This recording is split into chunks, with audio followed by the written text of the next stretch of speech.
जो ज्योति शर्मा ने जो हम लोग के साथ किए ना वो बहुत गलत है सर। को रेप करवा तुम लोग को रेप किया जाएगा, ऐसे लड़के लोग के साथ सुलाया जाएगा, ऐसा बोल रही थी ज्योति शर्मा ने। तो सर ഈ ജ്യോതി ശർമ്മ എന്ന് പറയുന്ന ആ ലേഡി, ആ സ്ത്രീ, അവരെ വന്ന് ഈ 3 പെൺകുഞ്ഞുങ്ങളെയും 3 മുറികളിലേക്ക് കൊണ്ടുപോയിട്ട് വെവ്വേറെ നിർത്തി മുടിക്ക് പിടിച്ച് വലിക്കുകയും ചെകിടത്തടിക്കുകയും ഭീഷണിപ്പെടുത്തുകയും നിന്നെ കൂട്ടബലാത്സംഗത്തിന് വിട്ടുകൊടുക്കുമെന്നൊക്കെ പറയുകയും ചെയ്യുന്ന വാക്കുകളാണ് നിങ്ങൾ കേൾക്കാവുന്നത്. ഈ വീഡിയോ നിങ്ങളെ കേട്ട് ഹിന്ദി മനസ്സിലാവുമെങ്കിൽ അതൊന്ന് കേൾക്കാം. ഏവർക്കും സ്നേഹവന്ദനം. ദുർഗാവാഹിനി എന്ന് പറയുന്ന ബജരംഗദളിന്റെ സ്ത്രീകളുടെ കൂട്ടം, ആ കൂട്ടത്തിന്റെ തലവിയായിരിക്കുന്ന ജ്യോതി ശർമ്മ എന്ന് പറയുന്ന സ്ത്രീ ഛത്തീസ്ഗഡിലെ നമ്മുടെ ബഹുമാന്യരായിട്ടുള്ള സിസ്റ്റേഴ്സിനോടൊപ്പം സഞ്ചരിക്കാൻ വന്നിട്ടുള്ള 3 പെൺകുട്ടികളെയും അവരോടൊപ്പം ഉണ്ടായിരുന്ന അവരിൽ ഒരാളുടെ സഹോദരനെയും ക്രൂരമായിട്ട് പീഡിപ്പിക്കുന്ന ചിത്രങ്ങൾ ഈ ദിവസങ്ങളിൽ വീഡിയോ മുഖാന്തരം നമ്മൾ കാണുകയുണ്ടായി. വളരെ സങ്കടം തോന്നിയായിട്ടുള്ള ഒരു ഇന്റർവ്യൂ ആണ്. ഞാനത് കേട്ട് കഴിഞ്ഞപ്പോൾ എനിക്ക് വളരെ വേദന തോന്നി. ലളിത ഉസിൻഡി എന്ന് പറയുന്നതായിട്ടുള്ള പെൺകുട്ടിയാണ് അവളുടെ അനുഭവങ്ങൾ പങ്കുവെക്കുന്നത്. അവൾ വളരെ കറക്റ്റായിട്ട് കാര്യങ്ങൾ പങ്കുവെക്കുന്നുണ്ട്. എപ്പോഴാണ് ഇവരുടെ ചോദ്യം ചെയ്യൽ ആരംഭിച്ചതെന്നും ഏത് തരത്തിലായിരുന്നു അത് എന്നുള്ളതും ലളിത ഉസിൻഡി എന്ന് പറയുന്ന പെൺകുട്ടി പറയുന്നു. പ്രത്യേകിച്ച് ഈ ജ്യോതി ശർമ്മ എന്ന് പറയുന്നതായിട്ടുള്ള ആ സ്ത്രീ, അവര് വന്ന് ഈ 3 പെൺകുഞ്ഞുങ്ങളെയും 3 മുറികളിലേക്ക് കൊണ്ടുപോയിട്ട് വെവ്വേറെ നിർത്തി മുടിക്ക് പിടിച്ച് വലിക്കുകയും ചെകിടത്തടിക്കുകയും ഭീഷണിപ്പെടുത്തുകയും നിന്നെ കൂട്ടബലാത്സംഗത്തിന് വിട്ടുകൊടുക്കുമെന്നൊക്കെ പറയുകയും ചെയ്യുന്ന വാക്കുകളാണ് നിങ്ങൾ കേൾക്കാവുന്നത്. ഇത്ര ക്രൂരമായിട്ട് ചെയ്യുവാൻ, അതും ഗോത്രവിഭാഗത്തിൽപ്പെട്ട കുഞ്ഞുങ്ങളോട് ചെയ്യുവാൻ തക്കവണ്ണം ഈ ജ്യോതി ശർമ്മയെ പോലെയുള്ള ദുർഗാവാഹിനികളെ പ്രേരിപ്പിക്കുന്നത് എന്താണ്? അതിന്റെ കാരണം ഒന്നേ ഉള്ളൂ. ഈ പറയുന്നതായിട്ടുള്ള വനത്തിൽ കഴിയുന്നവരും പാവപ്പെട്ടതായിട്ടുള്ള ദളിത് വിഭാഗത്തിൽപ്പെട്ട ആളുകളും ഗോത്ര വിഭാഗക്കാരും മനുഷ്യരാണെന്നുള്ള ചിന്ത ഇവർക്കില്ലാത്തതാണ്. വെറും പുഴുക്കളെ പോലെ മാത്രമാണ്, കന്നുകാലികളെക്കാളും കഷ്ടമായിട്ടാണ് ഇവരോട് ഈ പറയുന്നതായിട്ടുള്ള ദുർഗവാഹിനികൾ പ്രവർത്തിക്കുന്നതെന്നുള്ളതിൻ്റെ തെളിവാണിത്. അതുകൊണ്ട് ഈ ജ്യോതി ശർമ്മയ്ക്കെതിരെ കേസെടുക്കണമെന്ന് ലളിത ഉസിൻഡി എന്ന് പറയുന്ന പെൺകുട്ടി ആവർത്തിച്ച് പറയുന്നു. ഏതറ്റം വരെ പോയാലും ശരി, ഈ ജ്യോതി ശർമ്മ എന്ന് പറയുന്ന സ്ത്രീയെയും അവളുടെ കൂട്ടത്തിലുണ്ടായിരുന്ന ആളുകളെയും അറസ്റ്റ് ചെയ്താലേ അടങ്ങുകയുള്ളൂ എന്ന് ഈ പറയുന്ന ലളിത ഉസിൻഡിയും അവളുടെ കൂടെ ഉണ്ടായിരുന്ന 2 കൂട്ടുകാരികളും സഹോദരനും പറയുകയാണ്. നോക്കണം, നമ്മുടെ രാജ്യത്ത് ട്രൈബൽ പെൺകുട്ടികളുടെ വാക്കിന് വിലയില്ലാതെ ഇരിക്കുകയാണ്. ദുർഗാവാഹിനിയുടെ നേതാവായിരിക്കുന്ന ജ്യോതി ശർമ്മയുടെ പേരിൽ ഏകദേശം 22 കേസുകൾ ഉണ്ട് എന്ന് എൻ്റെ ഒരു സ്നേഹിതൻ പറയുകയുണ്ടായി. ഒരു കാര്യം നമ്മൾ ഓർക്കണം, ഇവരെ കുറിച്ച് സർക്കാരിന് അറിവുണ്ടായിട്ടും സർക്കാരിന്റെ ഒരു ഭാഗമായി നിൽക്കുന്ന സ്ത്രീ ആയിട്ട് പോലും അവരെ പോലീസ് അറസ്റ്റ് ചെയ്യുന്നില്ലെന്ന് മാത്രമല്ല, കോടതി വാറണ്ട് പുറപ്പെടുവിച്ചപ്പോൾ ഒളിവിൽ പോയിരിക്കുകയാണെന്നാണ് പറഞ്ഞിരിക്കുന്നത്. എത്ര ഹീനമായ കള്ളത്തരം! നമ്മുടെയൊക്കെ മുമ്പിൽ ഈ സ്ത്രീ ആക്രോശിക്കുന്ന ആക്രോശം നിങ്ങൾ കേട്ടതിട്ടുള്ളല്ലേ? എന്നിട്ടും അവരെ പിടിക്കാനോ അറസ്റ്റ് ചെയ്യാനോ സാധിച്ചിട്ടില്ല. ഇപ്പോൾ ലളിത ഉസിൻഡി എന്ന് പറയുന്ന ആ ഗോത്രവർഗത്തിൽ നിന്ന് ക്രിസ്ത്യ വിശ്വാസം സ്വീകരിച്ചു വന്ന വർഷങ്ങൾക്ക് മുമ്പ് ക്രിസ്ത്യാനികളായിട്ടുള്ള ആ പെൺകുട്ടികളുടെ വാക്ക് മാനിച്ച് സർക്കാർ നടപടിയെടുത്തിട്ടില്ലെങ്കിൽ കേന്ദ്ര സർക്കാർ തന്നെ ഇതിൻ്റെ മേൽ ആക്ഷൻ എടുക്കേണ്ടത് വളരെ അനിവാര്യമാണ്. ഒരു കാര്യം കൂടെ പറയട്ടെ, ബഹുമാന്യരായ സിസ്റ്റേഴ്സ് യാതൊരു തെറ്റും ചെയ്തിട്ടില്ലെന്ന് ആ പെൺകുട്ടികൾ വളരെ കൃത്യമായിട്ട് പറയുന്നു. ആ 3 പേരിൽ ഒരാളുടെ സഹോദരി 5 വർഷം മുമ്പ് തന്നെ ജോലിക്ക് പോവുകയും ജോലി ലഭിച്ച് സാമ്പത്തികമായ പുരോഗതി കൈവരിക്കുക അവരുടെ കുടുംബത്തിന് അത് ഉദാഹരണമാകുകയും ചെയ്തതിൻ്റെ അടിസ്ഥാനത്തിലാണ് തൻ്റെ അനിയത്തിയെയും കൂട്ടുകാരികളെയും കൂടെ ജോലിയിലേക്ക് കൊണ്ടുപോകണം എന്ന് പറയുകയും അവരെ പഠിപ്പിക്കാനായിട്ട് ANM ഒക്കെ പഠിപ്പിച്ചതിന് ശേഷം ജോലി കൊടുക്കാൻ വേണ്ടിയിട്ട് ഈ സിസ്റ്റേഴ്സ് കഷ്ടപ്പെട്ട് ചെല്ലുന്നത്. അപ്പോൾ അതിനെതിരെ കുറ്റം ചാർത്തി ഈ സിസ്റ്റേഴ്സിനെതിരെയുള്ള നിയമ നടപടികൾ എത്രയും വേഗത്തിൽ കംപ്ലീറ്റ് ആയിട്ട് റദ്ദാക്കുകയും അവിടുത്തെ മുഖ്യമന്ത്രി ശ്രീമാൻ വിഷ്ണു ദേവ് സായി ലോകത്തോട് മാപ്പ് പറയുകയും ചെയ്യണം. കാരണം ഇതിൻ്റെ വാസ്തവം മനസ്സിലാക്കാതെ ഈ സിസ്റ്റേഴ്സിനെ കുറ്റപ്പെടുത്തുകയും ആ പെൺകുഞ്ഞുങ്ങളെ ഉപദ്രവിക്കുന്നതിന് നിങ്ങളുടെ പോലീസ് സേന കൂട്ടുനിൽക്കുകയും ചെയ്തു. അതുകൊണ്ട് തന്നെ നിങ്ങൾ ഇനിയും ആ കസേരയിൽ, മുഖ്യമന്ത്രി എന്നുള്ള കസേരയിൽ ഇരിക്കാൻ യാതൊരു യോഗ്യതയുമുള്ളവനല്ല ശ്രീ വിഷ്ണു.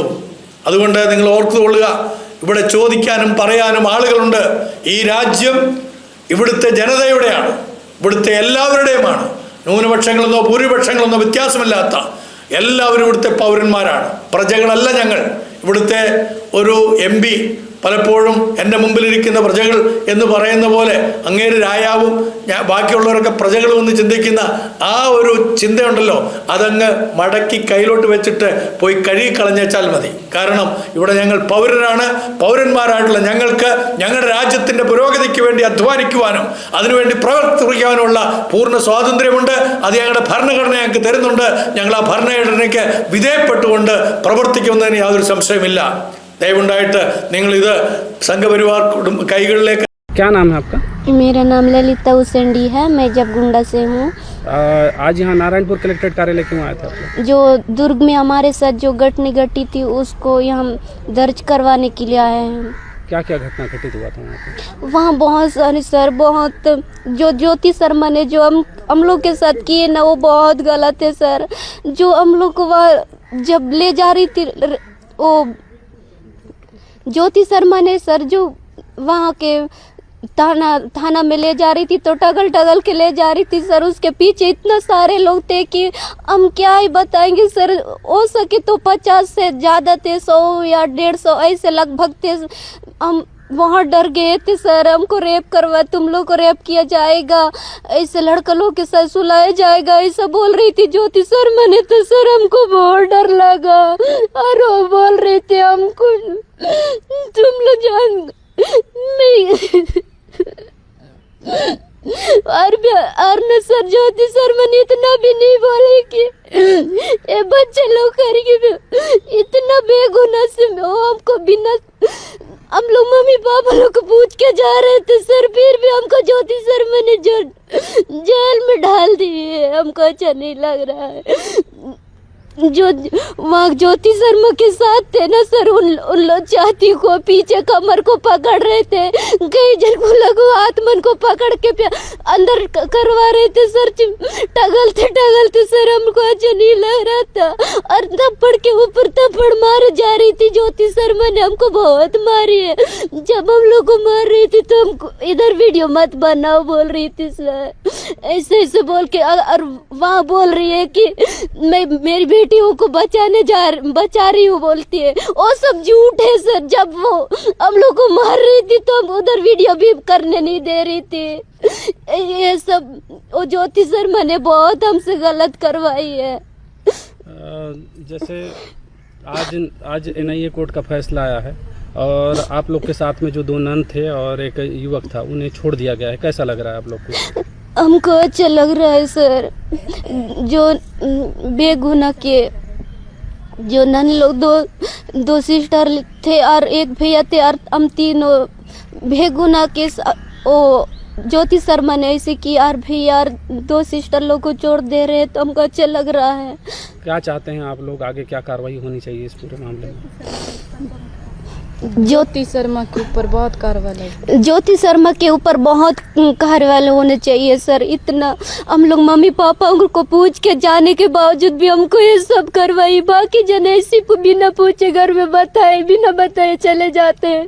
कई जन कंपनी में उन लोग को ऐसे नहीं करवाई यार। हमको फिर हम लोग पूछ के जा रहे थे तब हम लोग क्या जिला नारायणपुर के बच्चे उतना दूर काम करने जा नहीं सकते। तो उधर के लोग क्यों इधर जिला में आते? हम लोग का जिला नारायणपुर जिला में हम लोग को नौकरी दिला देगी ना वो ज्योति शर्मा ने। इतना कहीं हमसे बड़े भैया लोग हैं, दीदी लोग, उन लोग पढ़े लिखे हैं, उन लोग 12वीं के। ഇതുവരെ നിങ്ങൾ സബ്സ്ക്രൈബ് ചെയ്തിട്ടില്ലെങ്കിൽ ഒന്ന് സബ്സ്ക്രൈബ് ചെയ്യുകയും ചെയ്യണമെന്ന് അഭ്യർത്ഥിക്കുന്നു. നിങ്ങളുടെ സ്വന്തം തേക്കടിലച്ചൻ.